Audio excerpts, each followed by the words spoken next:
जय हिंद।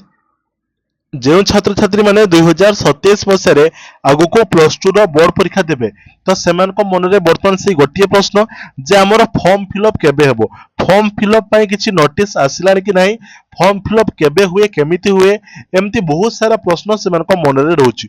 तो आज वीडियो आम 2027 मसीहार फॉर्म फिलअप को लेकिन सबू किसी आलोचना करवा। तो जो मैंने चैनल नुआ अच्छा चैनल को सब्सक्राइब कर दिंतु कहीं से प्लस टू विभिन्न क्लासेस आम खूब शीघ्र स्टार्ट करने जाऊँ। सबू सब्जेक्ट क्लास हम समस्ते यही चैनल क्लास पाइपर। ठीक अच्छे। तो प्रथम कथा रहा केबे हम आमर फॉर्म फिलअप। ठीक अच्छे। तो 2027 मसीहार बोर्ड परीक्षा जदि कहबा आमर फॉर्म फिलअप डेट रहिबो सेप्टेम्बर लास्ट। ठीक अच्छे। सेप्टेम्बर लास्ट बेलू आमर फॉर्म फिलअप हेबो। कहीं जदि आम कहबा 2026 मसीह जो मैंने बोर्ड परीक्षा देते 2025 जो फॉर्म फिलअप होता ताहा केते होइतिला ना ताहा अक्टोबर होता किंतु एथर टिके शीघ्र हेबार संभावना थाई पारे। तेणु आमे तानु मानिकी चलिबा जे एथर आसंता सेप्टेम्बर मास लास्ट रे हमर फॉर्म फिलअप नोटिस आसीजिवो।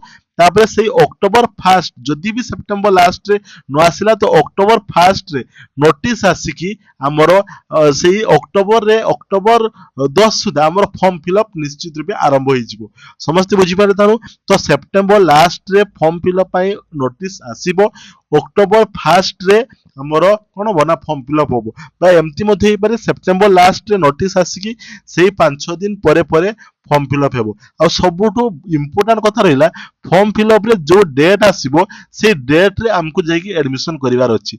माने आम कॉलेज रे डेट आसीबो जे आर्ट्स पिलांकर ए डेट रे होबो, साइंस पिलांकर ए डेट रे होबो। तो सेही डेट अनुଯାयी जाइकी हमको एडमिशन करिवार अछि।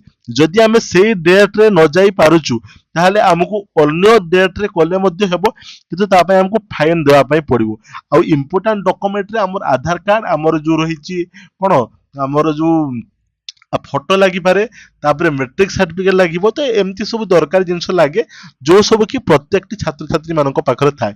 तो यही प्रश्न को बर्तमान ठारू स्किप करके समस्ते केमिति 2027 मसीह 30,000 टंका पाइबे से नहीं योजना करूँ। तार अर्थ कौन जो मैंने प्लस टू रे भल रिजल्ट जो मैंने प्लस टू रे भल मार्क रखिबे से राज्य सरकार तरफ 30,000 टंकार पुरस्कार राशि रही छात्रवृत्ति टाइप रे मिलिबो जो थी कि से लैपटॉप किनिबे। ओके। तेणु एटा समस्ते पाइबे नहीं जो मैंने प्लस टू रे भल मार्क रखिबे। तो आम हाथ में बर्तमान सफिशिएंट टाइम रही। तो आम बर्तमान ठारू चेष्टा करिबा जे जेमति कि आमर 2027 मसीह यही 30,000 टंका आमर हेबो सेति मध्यरु 15,000 पिलांको मिलिबो।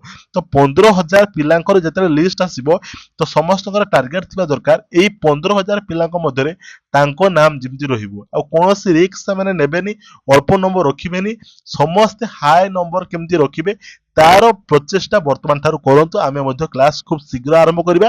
तो चैनल को निश्चित रूपे समस्ते सब्सक्राइब कर देकी ऑल रे नोटिफिकेशन टी को प्रेस कर दिथिबे।